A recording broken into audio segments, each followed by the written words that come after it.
ストーン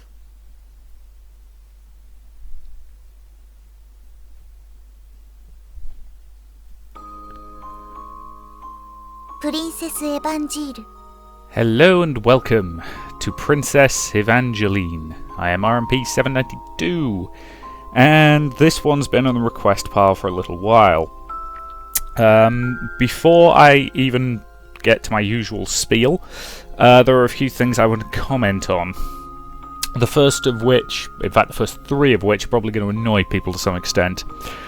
So, the first of which is, I apologise for the massive black space around here.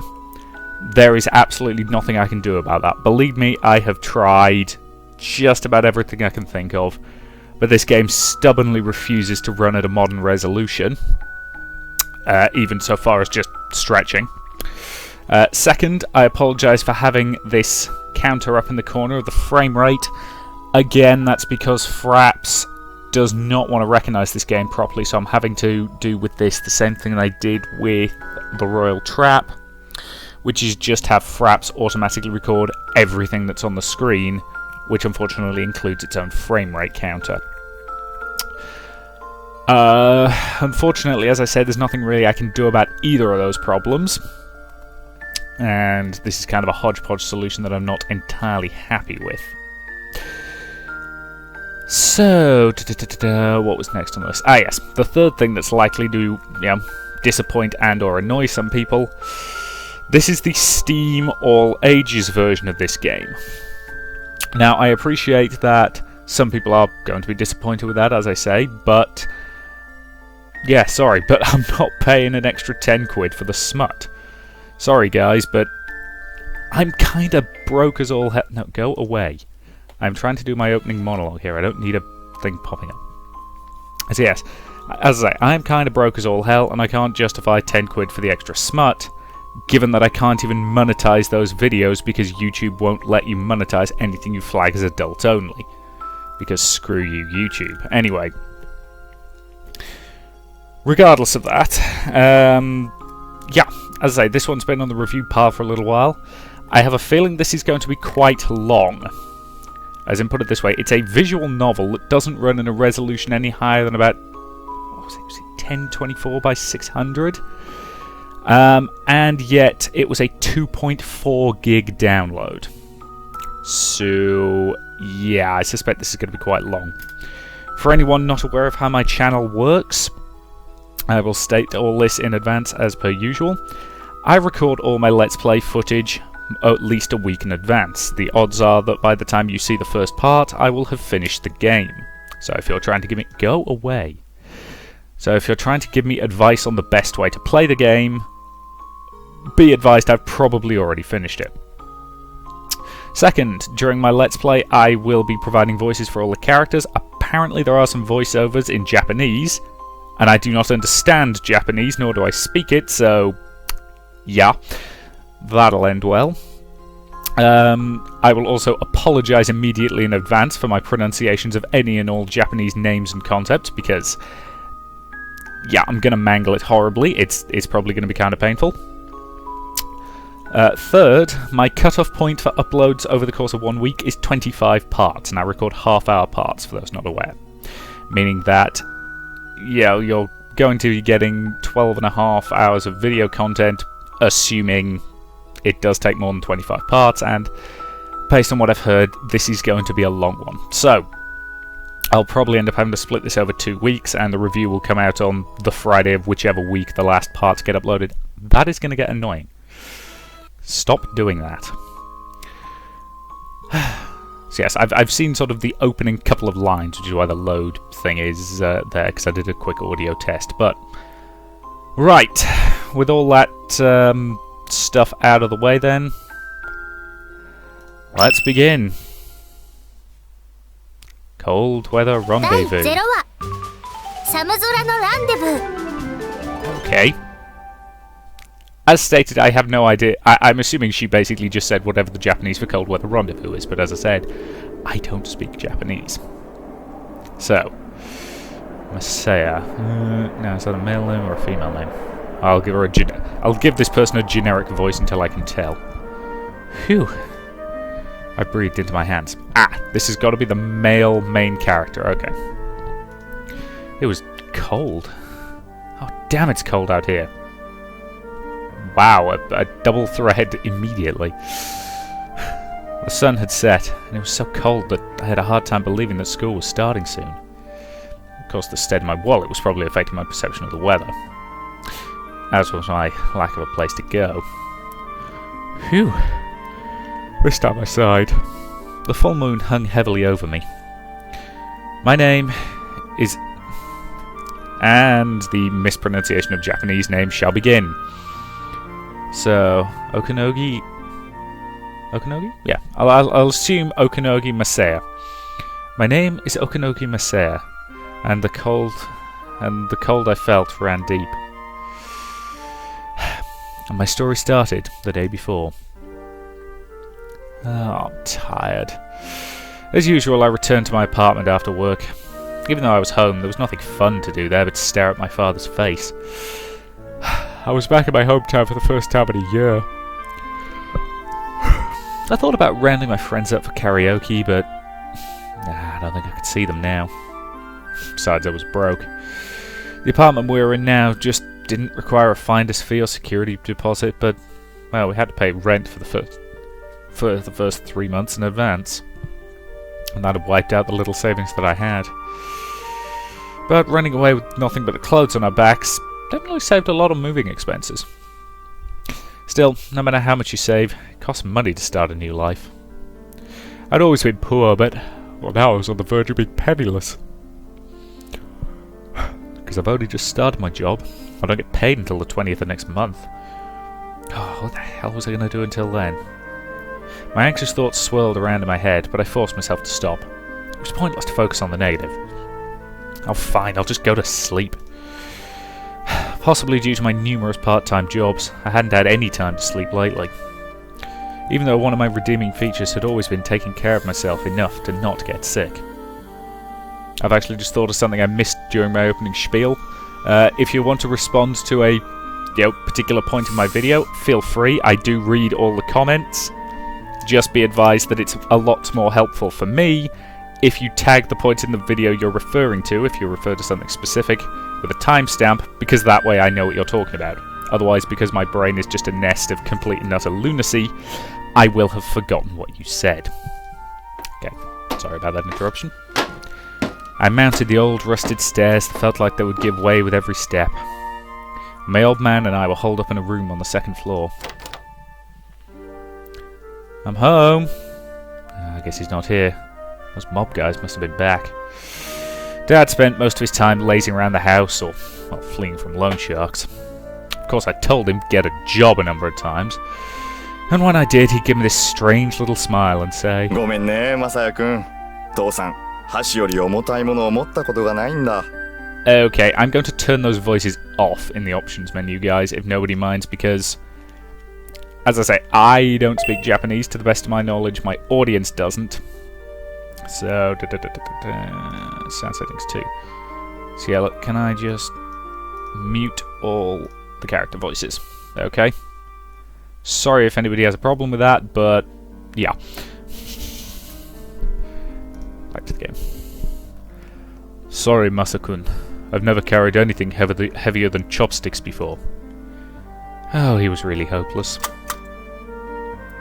I turned on the light. There was a scrap of paper and an envelope on the table. I checked the paper first.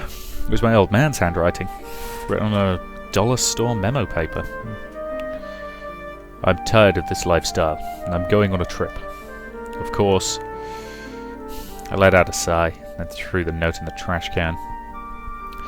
I put my hand to my chest, and compared to the sadness I experienced when my mother left, all I could feel now was relief. I glanced around the room and noticed that what few belongings my dad had were now gone. My old man really had left me. Oh, but in any case, he never contributed to our living expenses. Him being gone wasn't an issue. In fact, it might make things easier. So what's this envelope? A farewell gift. Well, I don't think he's got any money. And if he did, he wouldn't give it to me. There were 2 sheets of paper inside the envelope, and as I expected, it wasn't a farewell gift at all. There was something written on them, and I wondered why I'd kept this separate from the memo, though. By the way, regarding the money we owe. We owe? Pretty sure those debts are all yours. I'm taking this opportunity to have them transferred to your name. What a dick! I mean, seriously, what a dick! Huh? The documents inside the envelope are my contract with the Goons. The Goons might be the best name for a gang I've ever heard. I took your thumbprint while you were sleeping. You slept so soundly, Masakun. Your jobs must really tire you out. Try not to work yourself so hard. You need to take better care of yourself. Your father. The next thing I knew... God damn it. Wake up, man.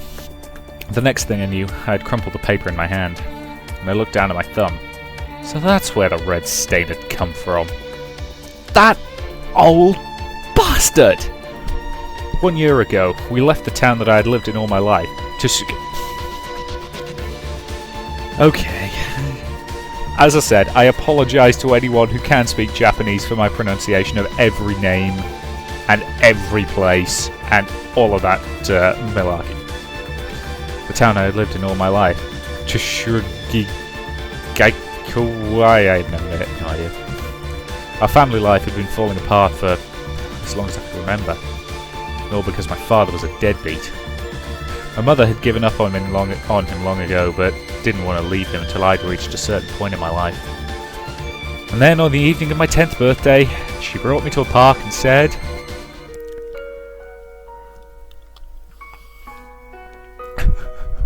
10. She waited until her son was 10 in order to abandon him.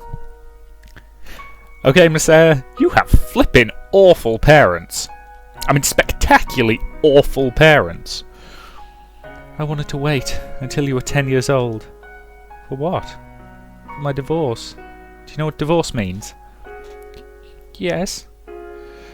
By now you should know a little bit of how the world works. I wanted you to understand that leaving your father was something I had to do. I know you think I'm just making excuses, but... I shook my head.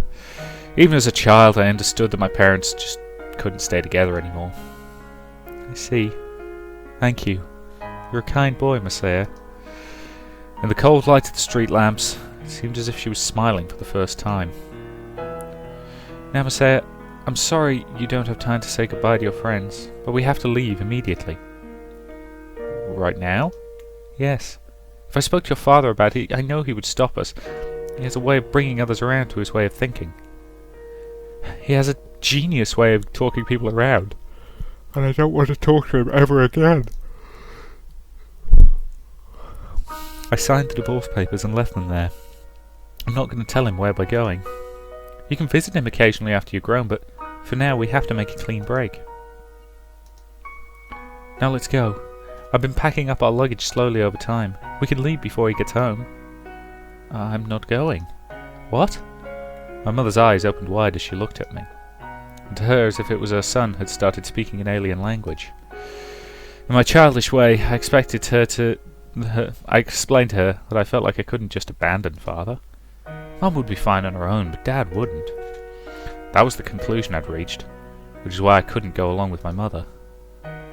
Mother was upset, and in the end, decided to cancel that day's flight. She spent some time trying to convince me, but in the end she was the one who gave up. Very well. And she left the house alone, promising to stay in contact with me. I could still clearly see the image of my mother, walking off into the rainy night. And in the end, Mum was right. I looked down at the crumpled paper in my hand. Now that I knew how the world worked, I realised Dad would have turned out this way, whether I'd been here or not. But what am I going to do about this? My thumbprint was on the loan, the interest rate was 30% every 10 days. Who the hell did you go to? Wonga? I apologise to anyone who's watching this who isn't British. They are a payday loan company. And let's face it, payday loan companies are basically legal loan sharks.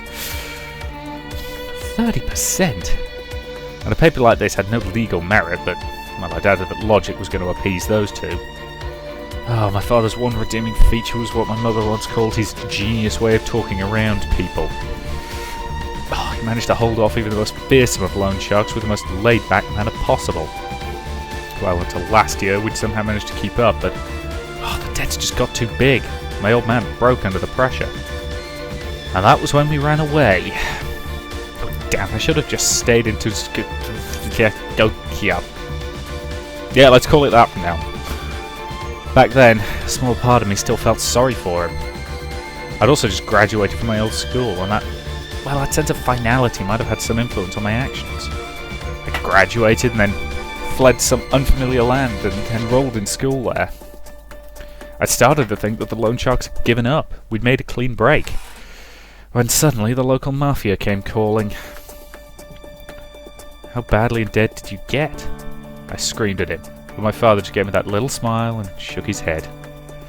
The creditors must have transferred the loan to them. My father's skill as a hustler just made the situation even worse. Unable to get around his skilled way with words, the creditors had sold his loan to the mafia. And the force they used to collect our debt was on a completely different scale. My dad wheeled and dealed, but in the end he only bought us a year. And now, we had once again returned to Sungusakia.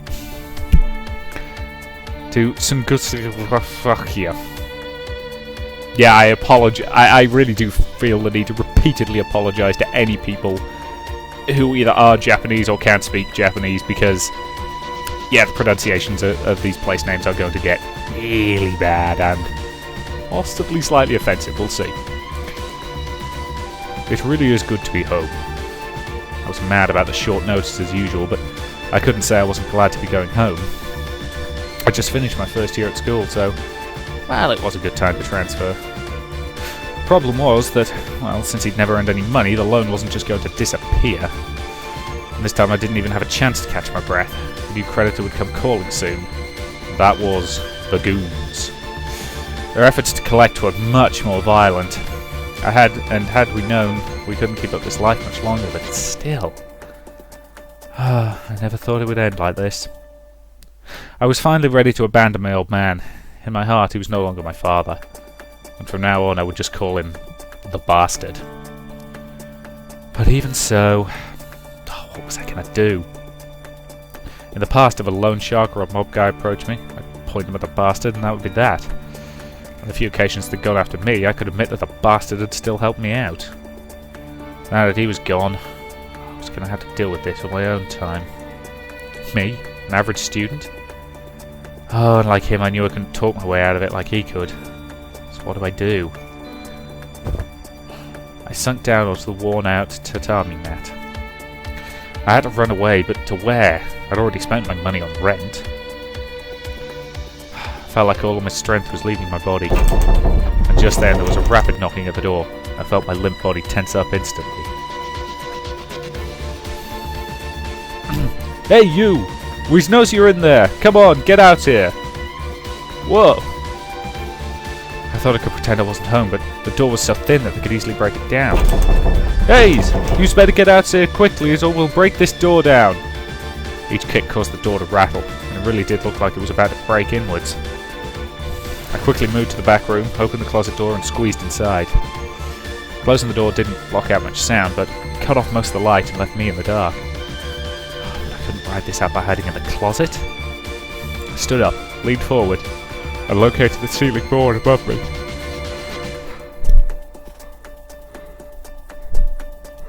I lifted it up and set it aside. Ugh.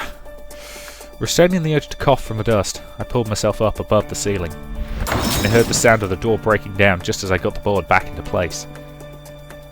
Hey! There was a crawl space in the ceiling, and despite having a tight fit, I managed to make it through. From there, I made it outside, climbed down the rain gutter, and ran off at full speed. Hey, boss. It wasn't just pretending to not be home. Why is the window this colour? Purple windows. The purple windows indicate events taking place from the point of view of people other than the protagonist. Fair enough.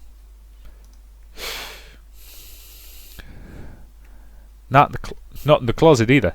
Damn! Did that brat go off to play somewhere despite being flat broke? Hey, look, Kiyoshi. That bastard left a note behind. A note? The bastard's done for. Sold his kid to the loan sharks.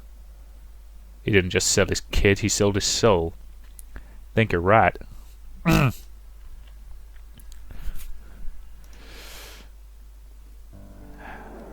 That was yesterday. I spent almost a full day just wandering around the city. I skipped work today just in case. Didn't want to make trouble for them. Calling in absent right after I start. If this continued, I'd be fired after 3 days. And if I didn't get my first month's pay, then all the work I'd done would have been for nothing. I was starting to miss that rundown apartment. At least it had a ceiling. And a floor.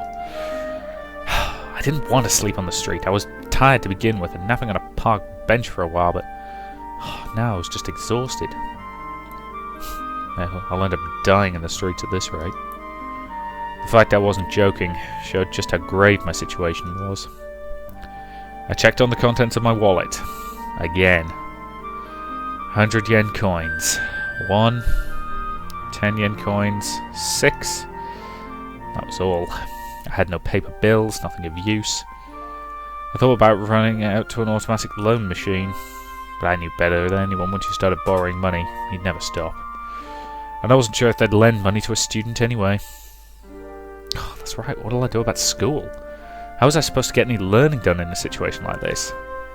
When due to my unique situation, the school agreed to defer my tuition payment, but there was no way I could pay it with the goons after me. The more I thought about it, the more I realised how badly I was trapped. I hung my head in the middle of the street, and somewhere inside me, I knew that there was no way out. Although the hunger, the cold, and exhaustion made it hard to get my thoughts together. People passed by, shooting me concealed glances, but I looked straight ahead and watched them walk by with lonely thoughts in my heart. Most people all had homes to return to, warm houses with families waiting. I didn't have anything. The realization that I was all alone in the world suddenly pierced my mind like an arrow. It wasn't like I wanted to live with that freeloading father of mine. But even so, the sudden realization caused my vision to blur. Damn. I rubbed my eyes hard. I wasn't alone, my mother was still out there. My mother had kept in contact with me all this time, but I'd never tried to see her. She'd started a new life in a new place. Perhaps now was the time to impose on family. I heard the sound of footsteps passing me by, some moving ahead, some behind me. Until yesterday I'd always had some place to go, some place to come home to. Oh, it was all that bastard's fault. Damn, if I ever saw him again I was going to hit him. It occurred to me that I hadn't eaten anything since dinner the night before. And that was one a pan and a can of milk. I should eat something. If I ate something, it might put me in a more positive mood. I wasn't sure what I could do to satisfy my stomach with only 160 yen. I saw the lights of a convenience store on the corner up ahead and walked towards it. Just then a figure appeared near my feet.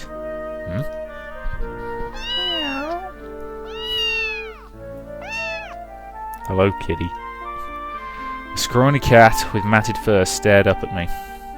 Normally I wouldn't give a thought to a stray cat, but... What's wrong? You're all alone too, huh? I was so lonely that I found myself talking to it.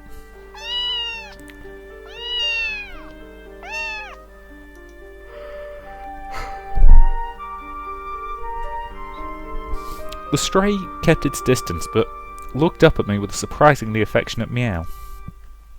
Yeah, I'm hungry too. I got a fish sausage, which seemed like the most filling option for my money. I thought the cat would have run off, and I'd eat it on my own, but when I came back it was sitting right where I'd left it. Oh, I guess I don't have much of a choice. When I removed the packaging, the cat smelled it and walked right up to me.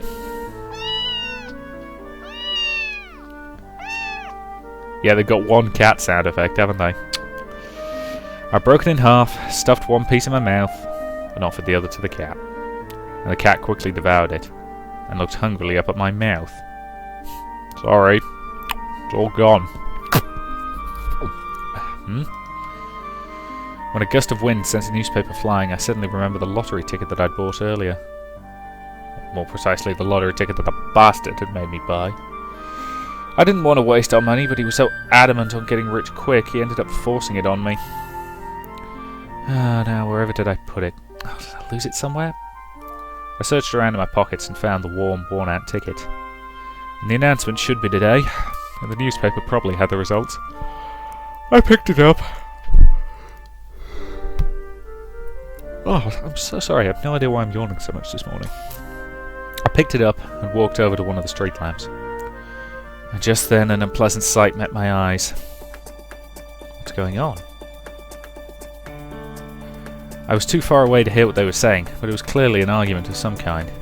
The people passing by seemed too afraid to get involved and just sped up as they passed. Let me go! Help her? You do the right thing. What are you doing? Ah! The whole group turned my way, and just then the girl escaped their grasp and ran towards me. Please, help me! I turned boldly towards her blue-suited attackers and hid the girl behind my back.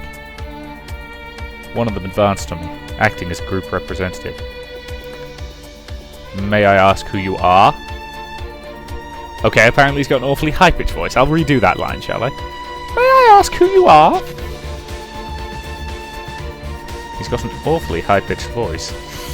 It doesn't matter who I am. What are you doing? This has nothing to do with you. Please hand over the girl. Despite saying please, the glint in his eye and the quiet imposing presence told me that these people give the goons a run for their money. Just who are these people? The stances left no openings. Who was this girl? Why were these people after her? I glanced back and found her glaring at the blue-suited figures from over my shoulder. You will not stand down, then? Huh? I said you will not stand down! Right. I couldn't walk away now. Pushing the girl with my body, I gradually began to draw back. But the blue-suited figure didn't miss the gesture, and without a sound he closed the distance and reached for me. He's fast.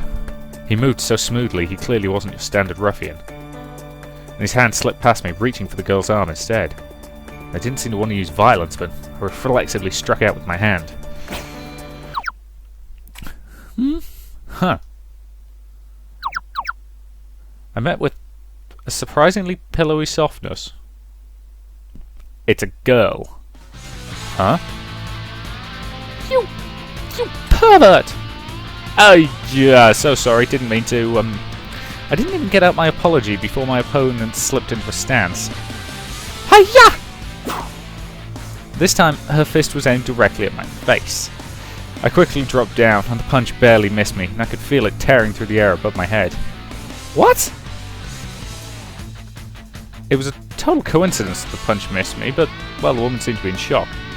The other three, who had previously been watching, began stalking towards us. They seemed to radiate anger from every pore. This isn't good.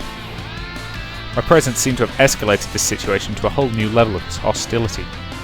I'm sorry, really? I held up my hands apologetically, but it was clear that the situation was far beyond saving. One of the suits rushed forward and I tensed up, determined to protect the girl behind me.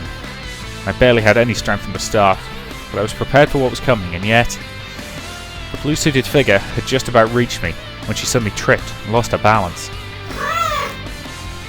Good job, kitty.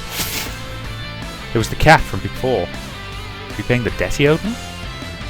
Thanks to the cat, the suit went tumbling, and her friends quickly moved to help her up, and I felt a tug on my right hand to turn back around. Let's go! Right. Our footsteps rang off into the night. Wait! We started running, zigzagging down the streets, till the footsteps from our pursuers died down behind us.